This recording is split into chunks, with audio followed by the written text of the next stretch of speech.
Robert Carson's throat tightens as the small girl approaches the microphone. The town hall falls silent. Fluorescent lights flicker once, casting shadows across her drawing. A simple water faucet with brown streams flowing. But it's not the discolored water that makes Carson's knuckles whiten against the podium. It's the tiny technical marking in the corner. A symbol he's seen only in classified pipe system diagrams. A symbol this child shouldn't possibly know. From the back of the room, Darlene Jackson watches silently. 3 times he'd rejected her reports. 3 times he'd reassigned her to less visible positions. Their eyes meet across the crowded space, and Carson feels a cold certainty wash over him. After tonight, nothing would remain buried. Just 5 months earlier, Carson sat reviewing budget projections in his sunlit office. Municipal awards lined his shelves, testament to his skill at making tough choices. When Darlene placed the red-stamped folder on his desk, he barely looked up. The West Side District again? If residents are concerned, he said with practiced patience, they can always purchase bottled water. The folder joined others in his bottom drawer, while his attention returned to more pressing matters. The governor's upcoming visit to celebrate Carson's unprecedented cost-saving measures. What was it about that child's drawing that made his blood run cold? And how did she know about the symbol? Sarah's water fountain at Jefferson Elementary sputtered briefly before the stream steadied. A faint brown tint swirled in the basin, dissolving into clear water. The 4th grader took a sip, unaware of the metallic taste that lingered in her mouth through math class. In the art room later that day, Sarah bent over her drawing paper. While other children sketched houses and animals, her art featured intricate geometric patterns, like technical diagrams with intersecting lines and precise angles. When her teacher asked about them, Sarah shrugged. "I see them in my dreams," she said.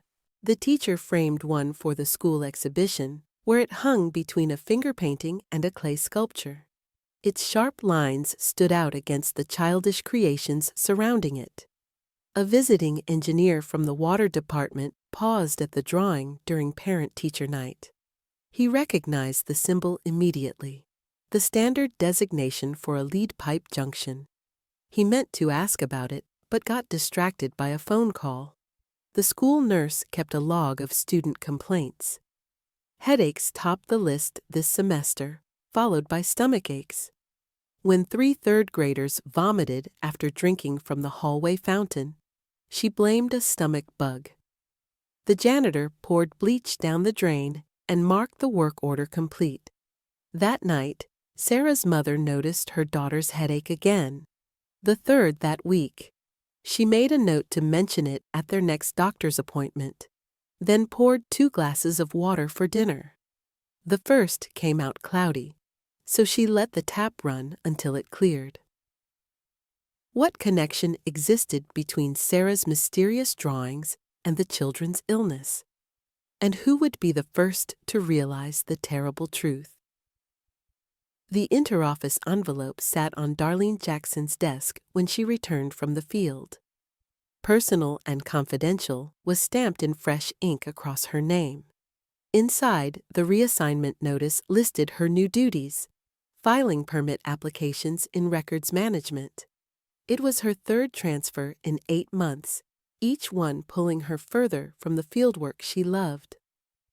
She folded the paper carefully and placed it in her drawer beside the others. The fluorescent lights hummed overhead as she turned back to her microscope, where water samples from Jefferson Elementary showed lead concentrations at 22 parts per billion. The map on her apartment wall grew more damning with every pushpin. Contamination hotspots dotted the city's west side, connected by red string to form jagged patterns.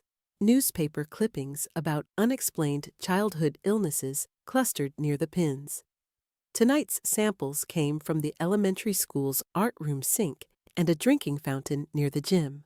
Both tested positive for lead, just like the 12 previous locations she'd mapped near aging pipe junctions. Her hands trembled as she flipped through decades-old maintenance records in the archives. A strange symbol appeared beside deferred repair orders, matching the diagrams in Sarah's drawings. Cross-checking the locations, she realized every contaminated site aligned with pipes marked with this symbol in the original 1920s blueprints. Robert Carson's signature appeared on the most recent deferral forms. 12 identical approvals, each citing budget constraints, spanned his tenure as director. At 2 a.m., Darlene sat staring at the connection she'd uncovered.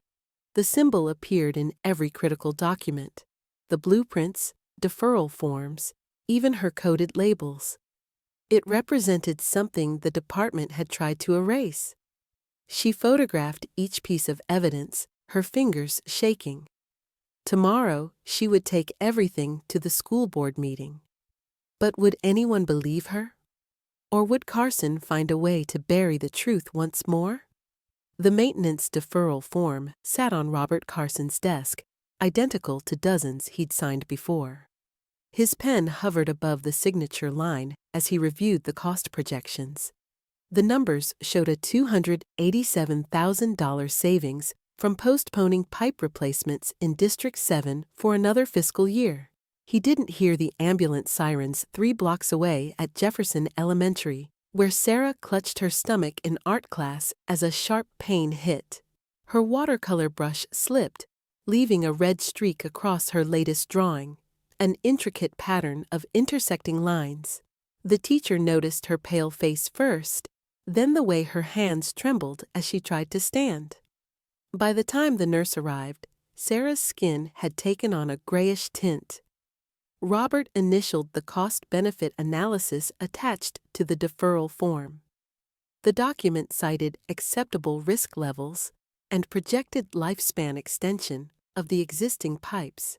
A footnote mentioned minor discoloration complaints from District 7 residents, classified as aesthetic issues only. His pen paused briefly, the weight of the decision pressing against his hand, before he reached for his stamp. Down the hall, his assistant fielded a call from the school district about multiple students presenting with unexplained symptoms. The message wouldn't reach his desk for another 2 hours. Sarah's mother arrived as her daughter started seizing, the small body convulsing on the cot, while the nurse fumbled for the emergency protocol binder. In the art room, Sarah's unfinished drawing lay forgotten on the table, the strange symbols now partially obscured by her spilled water cup. The liquid pooled around the paper, causing the lines to bleed into one another, an eerie echo of the pipe junction schematics in Darlene's stolen documents. Would Sarah survive? And when would Carson finally connect the dots between his decisions and their deadly consequences? Darlene spread the documents across her kitchen table. Sarah's drawing lay at the center, the strange symbol in the corner now clearly visible under the lamplight. Her fingers trembled as she aligned it with a 1932 pipe map from the city archives. The markings matched perfectly, an angular design resembling a capital L with intersecting lines, stamped beside every lead service line in the original blueprints. The water department had long used standardized symbols to denote pipe materials, but this particular marking had been phased out in the 1950s. Darlene traced its recurrence through decades of documents, each instance like a ghostly signature haunting the records. 6 months ago, she'd handed Robert a report detailing contamination in the West Side District. She remembered the way his finger paused on the page showing the symbol beside contaminated sample sites. "These old markings don't mean anything anymore," he'd said, closing the folder. The L with intersecting lines denoted lead junctions installed before 1940, the most dangerous connections in the system. Municipal guidelines required these symbols to be updated whenever pipes were replaced, but the records showed no such updates for District 7. She thought of Sarah's drawing. The girl couldn't have known the symbol's meaning, yet she'd reproduced it exactly. Darlene checked the school's location against the pipe maps. Jefferson Elementary sat directly above a cluster of symbol-marked junctions. The realization hit like cold water. The children were drawing what the pipes themselves were telling them.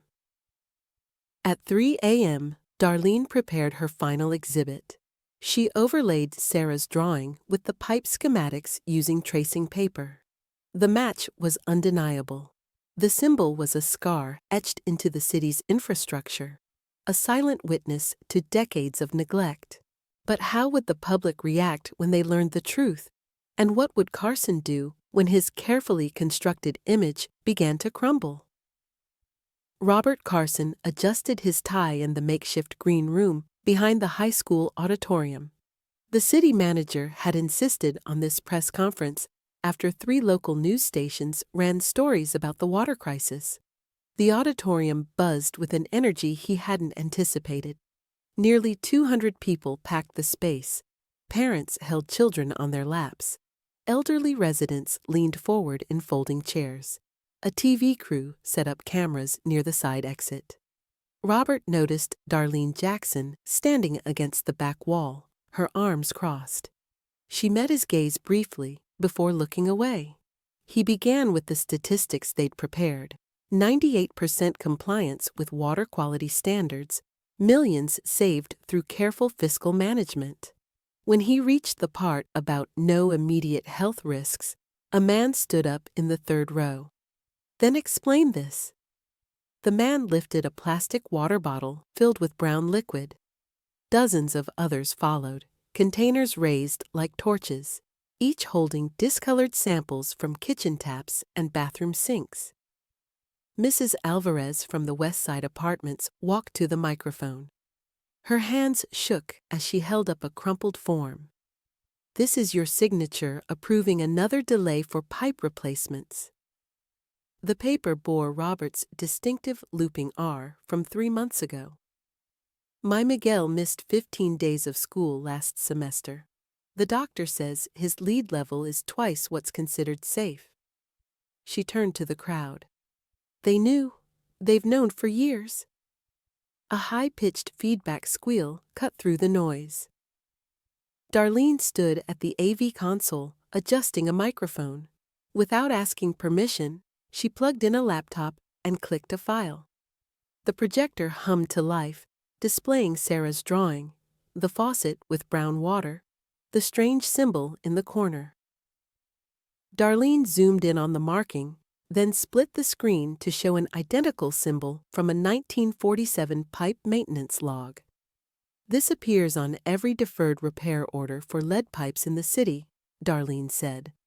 The same symbol marked pipes scheduled for replacement 60 years ago.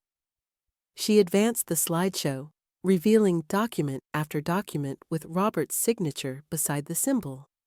"These aren't isolated incidents, they're a pattern." Darlene clicked to the final slide, a map of the city with red dots marking every location where the symbol appeared in records. The dots clustered around schools and low-income neighborhoods. Robert's polished talking points dissolved in the face of Sarah's childish drawing. The symbol stared back at him from the giant screen, connecting decades of decisions to this moment. But what would he do now, with his career crumbling and the evidence mounting against him? The sidewalk felt uneven beneath Robert's dress shoes as he followed Darlene through the West Side neighborhood. He'd never walked these streets before, only seen them as colored zones on infrastructure maps. Garden hoses snaked from outdoor spigots to plastic bins in front of many homes, makeshift water stations for families where the taps ran brown. A child's bicycle lay abandoned near one such setup, its handlebars wrapped in peeling duct tape. An older man tending his hose looked up as they passed. Recognition flickered across his face before he turned away sharply, the hose slipping from his hands to splash water across the pavement. The liquid left rust-colored streaks as it drained toward the gutter. Darlene stopped at a house with a hand-painted sign reading, "Clean water here." A little girl sat on the porch steps, filling jugs from a filtration system cobbled together from buckets and cheesecloth. "Does yours hurt too?" she asked Robert, pressing a small hand to her stomach. "Mama says it's the water, but the doctor says it's growing pains." Robert opened his mouth to respond, but Darlene answered first. "It's both, sweetheart. The water makes growing hurt more." The walk ended at Sarah's house. Her mother answered the door, holding a stack of medical bills. Behind her, the living room walls displayed dozens of the girl's drawings, faucets, maps, and strange symbols. Sarah lay on the couch, watching cartoons, a hospital bracelet circling her thin wrist.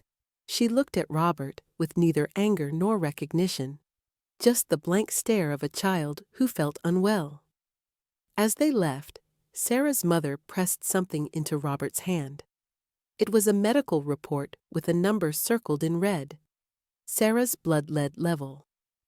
The number was 10 times higher than what was considered safe. "She used to play soccer," her mother said quietly. "Now she gets too tired after 5 minutes." The test results trembled in Robert's hand as he stared at the number. For the first time, the statistics weren't just numbers on a page. They had a name, a face, and future dreams that might never be realized. What could he possibly do now to make this right? The finance department's conference room smelled of stale coffee and toner ink. Robert sat facing a spreadsheet projected on the wall, columns of red numbers stretching into future fiscal years. The city comptroller tapped her pen against the table. Full lead pipe replacement would cost $47 million up front. That's 17% of our annual operating budget. Councilman Riggs leaned forward. "We could phase it over a decade. Start with the worst neighborhoods." His proposal spreadsheet had color-coded zones, with West Side marked in yellow for moderate priority. Robert recognized the map from his own deferred maintenance plans. The same neighborhoods, the same timelines stretched just far enough to avoid immediate action. He'd sat through this exact discussion 5 years ago, when the estimated cost was $29 million. In his pocket, Robert's fingers touched the paper Sarah's mother had given him, the blood test results. Sarah's childhood was being stolen sip by sip, day by day. Darlene Jackson appeared in the doorway, unexpected and uninvited. She carried a single sheet of paper, an update on Sarah's condition. Without speaking, she placed it beside the cost projections and left. The room stayed quiet long enough for the HVAC system to click on, blowing cold air across the documents.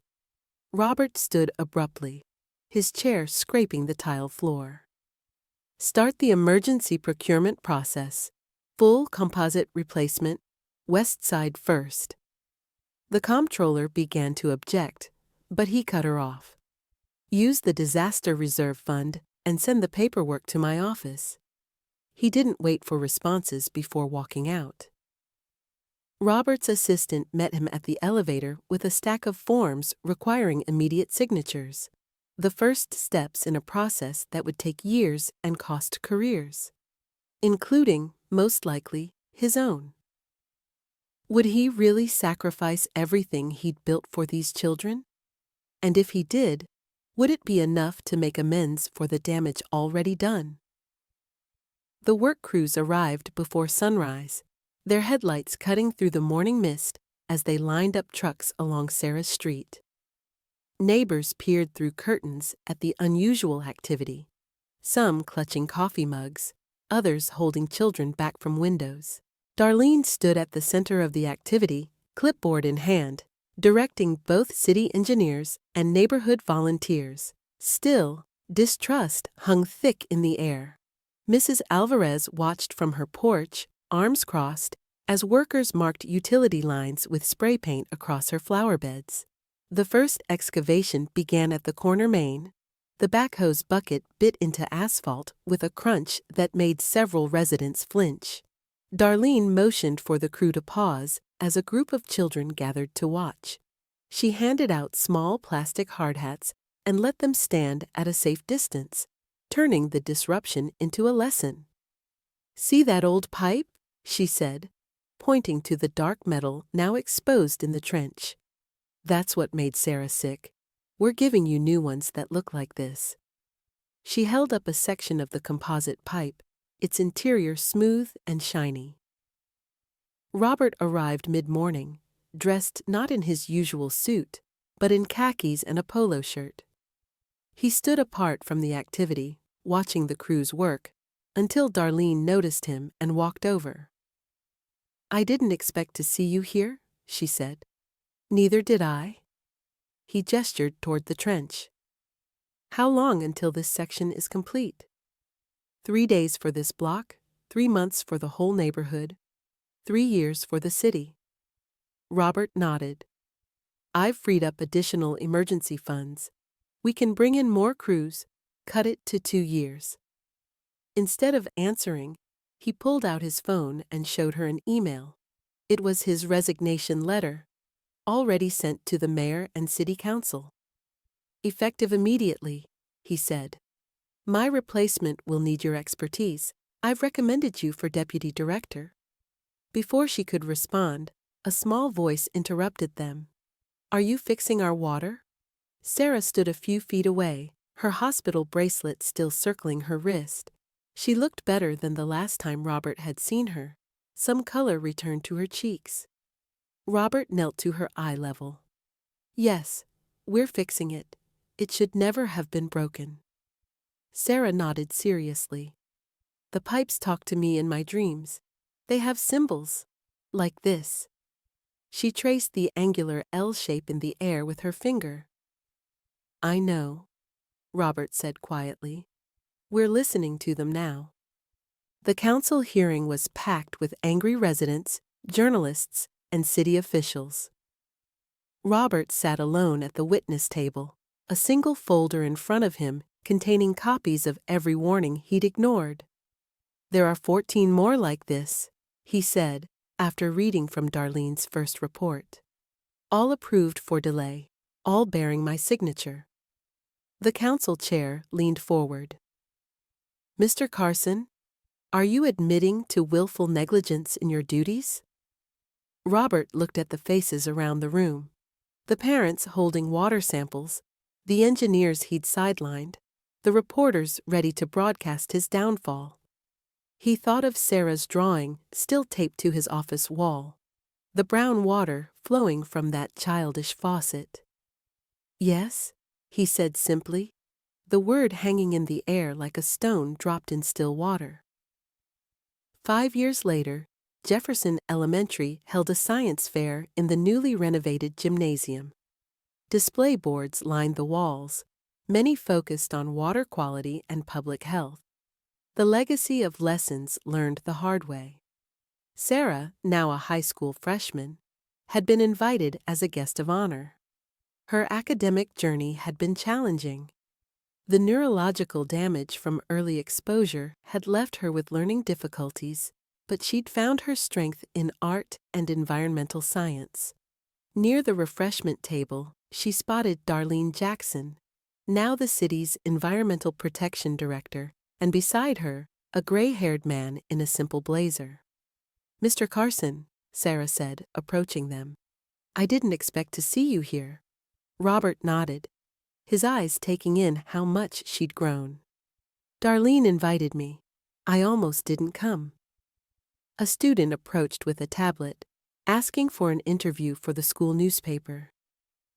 As Sarah spoke with the young reporter, Robert and Darlene moved toward the time capsule display being prepared by the current 4th graders. "The latest citywide tests came back yesterday," Darlene said quietly. 99% compliance with the new standards. Lead levels below detection in all schools. "And the other 1%? 3 homes in the East End. Crews are there now. She glanced at him. We don't wait anymore. Sarah rejoined them, carrying a small blue object. They're letting me add one more thing to the time capsule, she said, holding up a water testing kit. So they never forget to check, she explained, even when everything looks clear. As Sarah placed the kit in the capsule, a photographer from the local paper asked the 3 of them to stand together for a picture. Robert hesitated, but Darlene nodded him forward. History needs to remember all parts of the story, she said quietly, even the uncomfortable ones. The camera flashed, capturing the unlikely trio. The engineer who had fought for truth, the administrator who had finally listened, and the girl whose drawings had revealed what adults had tried to hide. Outside his window, a crew installed a new water quality display at the community center. The screen flickered to life, numbers glowing green in the afternoon light. The symbol that once marked lead-contaminated pipes throughout the city had been erased from every official document. But its ghost remained, a reminder of what happens when truth is buried and warnings ignored. Sarah, now planning to study environmental justice in college, no longer dreamed of pipe symbols. Instead, she dreamed of clear water flowing from every tap in every neighborhood, protected by vigilance and honesty. Some lessons must be learned the hard way. Some changes come too late for those first affected. But the ripples spread outward nonetheless, touching future lives in ways no one can fully predict. The water flows clean now. That is both a beginning and finally enough.